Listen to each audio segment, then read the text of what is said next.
Hey everyone, it's Eric, and I am back with this basket of stuff to talk about. I got some cassette tapes and some vinyl and a CD and some other stuff.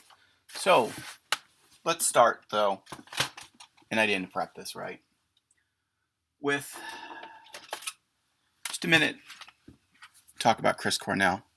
Rest in peace. Yes, I am a Soundgarden fan and a Chris Cornell fan. My favorite stuff from Chris Cornell was Temple of the Dog and the solo song he did for the single soundtrack. But these are the two Soundgarden albums I still own. I never really did go back and pick up their earlier stuff. I probably should have. Great songwriter. It's cliched, I know. I don't think anything is a better eulogy for the man than his own words, which were, most famously, I'm looking California and feeling Minnesota. That pretty much says it all. Rest in peace. I hope that whatever was going on in your life, that you can rest well now, and that your family and friends and those of us who cared about your music are able to go on and remember you for the good things. So, rest in peace, Chris Cornell. All right. Moving on to, went record shopping yesterday. It was in the Saginaw area of Michigan, which is up in the thumb north of Detroit. If you know Saginaw, it's probably because that's the home place of Question Mark and the Mysterians. There's also a Lefty Frizzell song about it. Grand Funk Railroad is from Flint, which is just south of there. At any rate, it's a blue-collar kind of town that's down on its luck the way that Flint is as well, largely due to the auto industry. So when you're going to go in record stores there, you're going to find a lot of 70s rock and roll, hard rock, garage rock, Michigan stuff, and some 80s stuff. I went to this one record store, and I immediately was drawn to the cassette tapes because of my looking for Enigma record cassettes. I did not find any, but I did find some cool stuff. But let's start with these were $1 each. These are just picture sleeve 7 inches from the 80s. Kind of cheesy pop, Lou Gramm. I always remembered enjoying Midnight Blue, so I picked that up. You know, it's in okay condition. It was 99 cents. Yeah, it looks clean and playable. All right. Mr. Carey, which, okay. More kind of cheesy new wave 80s pop. You know, I don't necessarily want to own a lot of Mr. I think I've got the record this is on, but having that 7 inch is kind of cool, or 45, whatever you want to call it. Dream Academy, not a huge fan of these guys, but figured for $1, why not check it out? And the Human League. As I get older, the more and more I don't mind the pop singles from the synth pop bands of the 80s, and especially this era, and Don't You Want Me is kind of a classic. All right, so next, compact disc. I talked about this before. I mentioned that I was going to be getting this. This is the Dukes of Alhazared by the Darkest Hillside Thickets. If any of that rings a bell, that's a H.P. Lovecraft reference. So this is kind of good power poppy punk rock with a horror rock bent. I like their stuff quite a bit. You can find them on Bandcamp and YouTube and all those places and check them out. This is a solid record. I've listened to it once or twice. I'm going to be listening to it some more. But I finally got this in the mail. All right, so then we have this whole bin of cassettes. So we went to a couple thrift stores, a lot of thrift stores. And one of them, I found 40-cent cassettes. And for 40 cents, I'm willing to take a risk on some kind of unknown stuff. But King Cobra, Ready to Strike. I know I've seen King Cobra in the VC, so I figured, hey, 40 cents, I'll check that out.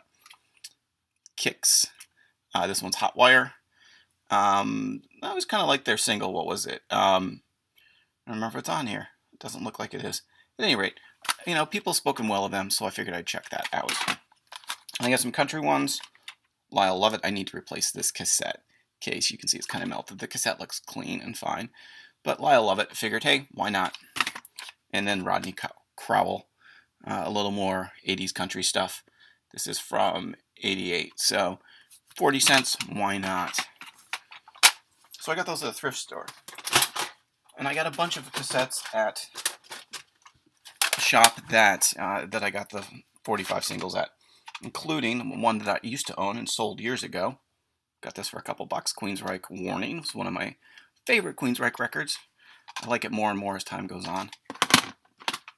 You know, some people want to see the cassette there. And then I picked up some Lita Ford. I think this was $1.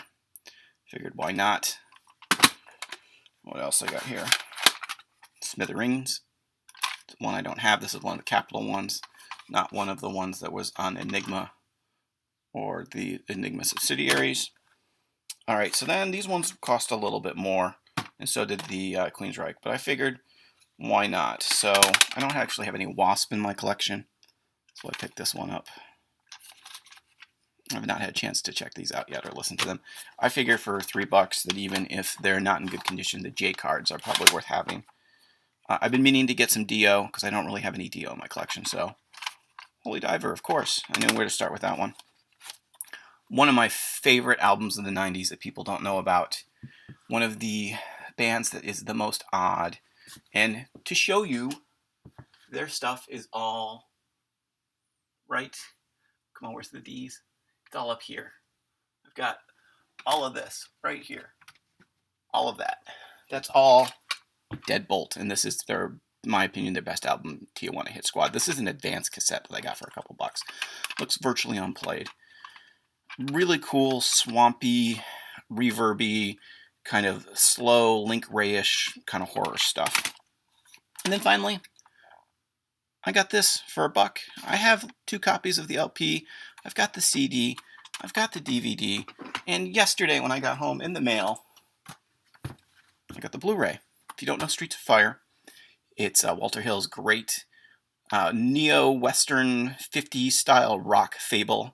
Michael Paré basically playing a John Wayne character. You know, Leaving from Fear is one of the bad guys in here. The band The Blasters play. The music that Ellen Aim, who is, and I'm blanking on her name now, of course, Diane Lane, is composed by Jim Steinman, and there's a band called Face to Face, not the punk band, out of Boston, and then a couple of female vocalists that did the vocals. I dig this film. It's not perfect, but it's a great 80s film, and it's highly overlooked. And I'm so happy that it's finally out on a Blu-ray here in the States with a bunch of extras. Gonna have to check that out shortly. All right, what else do I got here? Speaking of movies, I've never seen this, but this was $1, and that is in fact Tom Waits. So I was like, Tom Waits for $1, sure. Anyways, that's what I've gotten recently. Like and subscribe, leave me comments below. Everyone be cool to each other, have a good time, and I'll catch you all later.